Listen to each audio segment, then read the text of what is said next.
જે ઘરની અંદર દીકરી 12 થી 22 વર્ષની થાય અને એના વાણીમાં, એના વર્તનની અંદર, એના વ્યવહારની અંદર અને વિચારની અંદર પરિવર્તન આવે આપણને પોસાય.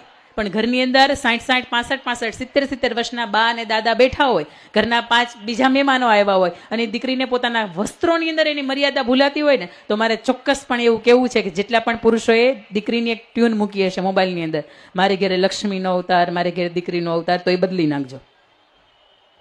અમે લક્ષ્મીનો કે દીકરીનો અવતાર કહેવાને લાયક નથી, કારણ કે ઘરની અંદર 70 વર્ષના દાદા બેઠા હોય, અમે 3/4 પહેરીને આટા મારીએ, અમે શોટી પહેરીને આટા મારીએ, અમે સ્લીવલેસ પહેરીને આટા મારીએ, અમે બાંડિયા પહેરીને આટા મારીએ, અને અમે ઝુડિયોવાળાએ ફેશન કાઢી કે એકદમ શોર્ટ ટી-શર્ટ, અમે ઈ પહેરીને આટા મારીએ.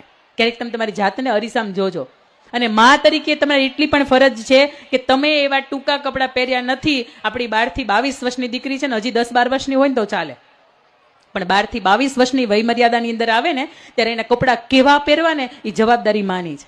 અને માં જો એ જવાબદારીમાં ચૂકી એટલે યાદ રાખજો કે દીકરી ઘરની અંદરથી રહેવામાં પોતાની મર્યાદા અને પોતાની સભ્યતા છે ને એ ચૂકશે. અને પછી એને સાસુબાઈ એવું કહેશે કે બેટા દુપટ્ટો નાખો એટલે અંદરથી નહીં ગમે. પછી સાસુબાઈ એવું કહેશે કે બેટા ઘરની અંદર 3/4 નાઇટ ડ્રેસ ન પહેરે એટલે અંદરથી નહીં ગમે. એટલે મા તરીકે જો તમે દીકરીના ઘડતરની અંદર ક્યાંક ભૂલ કરતા હોય તો સમજજો કે એની ભાષાની અંદર, એના વાણી વર્તન અને વ્યવહારની અંદર, એના વિચારોની અંદર જ્યારે જ્યારે પણ 12 વર્ષ પછીનું પરિવર્તન આવે ને, એ પરિવર્તન હકારાત્મક આવે ને એવો પ્રયાસ કરજો. અને બીજું મારે કેવું છે કે જ્યારે 12-23 વર્ષની 25 વર્ષની દીકરી થાય, લગ્ન નક્કી થાય, અને જ્યારે પણ એના સગપણ પછી લગ્ન નક્કી થતા હોય ને પ્રી વેડિંગ શૂટિંગ કરાવે, ત્યારે પાટણની અંદર આપણે આજે પણ જાય ને તો ત્યાં 150 ગામની દીકરીઓ એક સાથે મંચ ઉપરથી સંકલ્પ લે છે કે મારા બાપની આબરૂ જાય, મારા કુટુંબની આબરૂ જાય અને મારા સમાજની આબરૂ જાય ને એવા વસ્ત્રો પહેરીને હું ફોટોગ્રાફી નહીં કરાવું. મારી પાસે ઓપ્શન છે, હું રાજસ્થાની થીમની અંદર ફોટો પડાવીશ. હું કેટલાય અલગ અલગ થીમ છે, મારવાડી થીમ છે, કાઠિયાવાડી થીમ છે, કેરળની થીમ છે, બંગાળની થીમ છે, અલગ અલગ છે, અને એ થીમની અંદર ફોટો પડાવીને હું લખીશ 1 days to go and 2 days to go.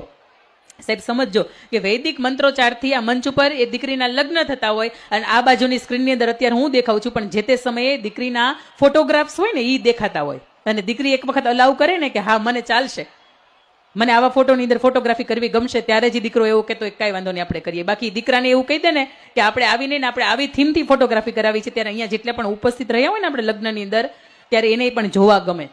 પણ આપણા ઘરના વડીલો હોય ને એને તે એ હટાવવું ગમે, એને પણ સ્ટેટસ લાઈક કરવા નથી ગમતા. પણ જ્યારે પણ પરિવારની તમે વચ્ચે, તમે વિદેશમાં જાઓ ને એકલા જ્યારે પણ ફરવા જાઓ ત્યારે તમને સારું લાગે એ ભાષામાં કપડાં પહેરજો, સારું લાગે એ ભાષામાં બોલજો. પણ જ્યારે પરિવારની વચ્ચે છો, તમે સભ્યતાની વચ્ચે છો, ત્યારે એક પણ રીતની ચૂક ન થાય ને ક્યાંક આપણી જવાબદારી છે. માતા તરીકે ખાસ જવાબદારી છે. દીકરીની અમુક દીકરીઓને જોઈને ત્યારે આપણને એમ લાગે કે માઈને કાંઈ નહીં કહેતી હોય, અથવા તો એની માતા જ હાજર નહીં હોય. પણ જ્યારે એ ઘરની બહાર જાય ને ત્યારે એને પૂછજો ક્યાં જાઓ છો. એ થોડાક વખત ટકટક કરશો ને તો એને નહીં ગમે, પણ તમારું એ ટકટક છે ને એને જીવનના કેટલા એવી દિશા હશે કે જ્યાંથી જતું એને રોકી દેશે. આવી દીકરી હોય ને તો એને દીકરી કહેવાય.